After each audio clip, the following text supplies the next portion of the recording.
इस किताब के लेखक प्रदीप साहू हैं, जो इंसान के दिमाग में बसे हलचल को शांत करने का प्रयास लगातार कर रहे हैं। इनका एकमात्र उद्देश्य है कि मनुष्यों की पीड़ादायक जिंदगी को आसान कर उसमें दिव्यता के बीज बो सकें।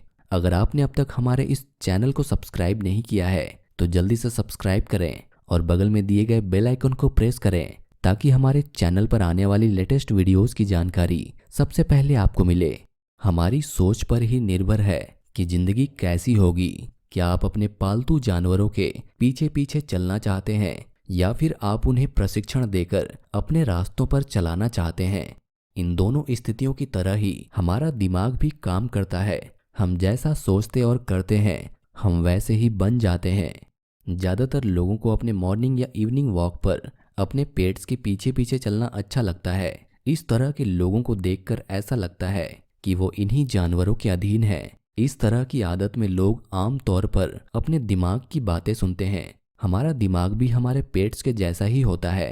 दिमाग को हम जिस भी तरह के निर्देश देते हैं वह उसे ही अपनाता है और अपनी इसी आदत के कारण ऐसे लोग अपना मानसिक संतुलन खो देते हैं। उन्हें गुस्सा बहुत जल्दी आता है और वे गुस्से, अभिमान, ब्लड प्रेशर, डायबिटीज, मानसिक रोगों और एक पूर्ण अस्वस्थता की गिरफ्त में आ जाते हैं। हमारे अंदर की लगभग 95% मानसिक और शारीरिक परेशानियां हमारी ही बुरी आदतों की उपज होती हैं। हमारी कुंठित सोच और गलत जीवन शैली के कारण ही हम अस्वस्थ और परेशान रहते हैं।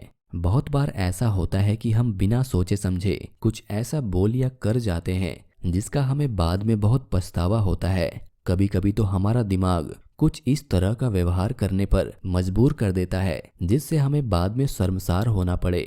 संस्कृत भाषा में इसी व्यवहारिकता को कुसंस्कार यानी कि बुरे संस्कारों वाली जीवन शैली कहा गया है। वहीं दूसरी तरफ कुछ ऐसे भी लोग होते हैं जो अपने दिमाग को बिना किसी भटकाव के अपने नियंत्रण में रखते हैं। ऐसी श्रेणी के लोग अपने पालतू जानवरों को खुला और आजाद छोड़ देते हैं ताकि वे पालतुओं को अपने पीछे आने के लिए प्रशिक्षण दे सकें।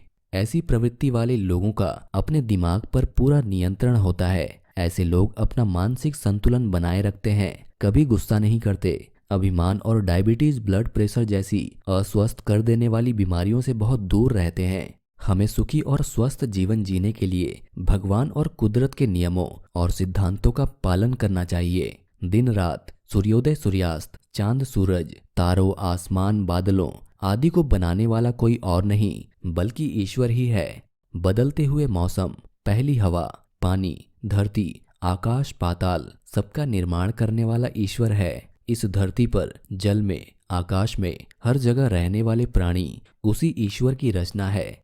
भगवान ने सभी जीव जंतुओं की गतिविधियों पर नजर रखने के लिए हर प्राणी के शरीर में GPS यानी ग्लोबल पोजिशनिंग सिस्टम लगा रखा है जिसे हम आत्मा कहते हैं। भगवान ने मनुष्यों को अपना सबसे करीबी बताया है, इसलिए मनुष्यों को अलग और खास किस्म की क्षमताएं दी गई हैं। लेकिन इंसानों की भौतिक मानसिकता ने उन्हें घोर पापी, स्वार्थी, लालची और आलसी बना दिया है। इंसानों ने खुद को दिव्यता और उसके गुणों से अलग कर लिया है। इतना ही नहीं, इसी धरती पर अपने साथ रहने वाले अन्य प्राणियों का विनाश करने के लिए अनेकानेक वैज्ञानिक और विनाशकारी हथियार भी बना लिए हैं। एक तरह से कहें तो इस हवा, पानी, आकाश और हर तरफ अपना जाल बिछा दिया है। वैज्ञानिक तरक्की और कुछ समय की खुशियों के लिए इस धरती के अंदर और उसके ऊपर मौजूद बहुमूल्य प्राकृतिक संपदा को पूरी तरह से नष्ट कर दिया है, फिर चाहे वो हवा हो या पानी। यही कारण है कि ईश्वर ने मनुष्यों को आर्थिक, शारीरिक, मानसिक या रिश्ते नाते के मामले में तकलीफ और दुख देकर उन पर अपनी लगाम कसी हुई है। दुनिया में कुछ ही आत्माएं ऐसी हैं जो इस भयंकर प्रकोप से बची हुई है, क्योंकि ऐसे लोग न ही खुद गलत रास्ता चुनते हैं बल्कि दूसरों को भी गलत रास्ता चुनने से रोकते हैं।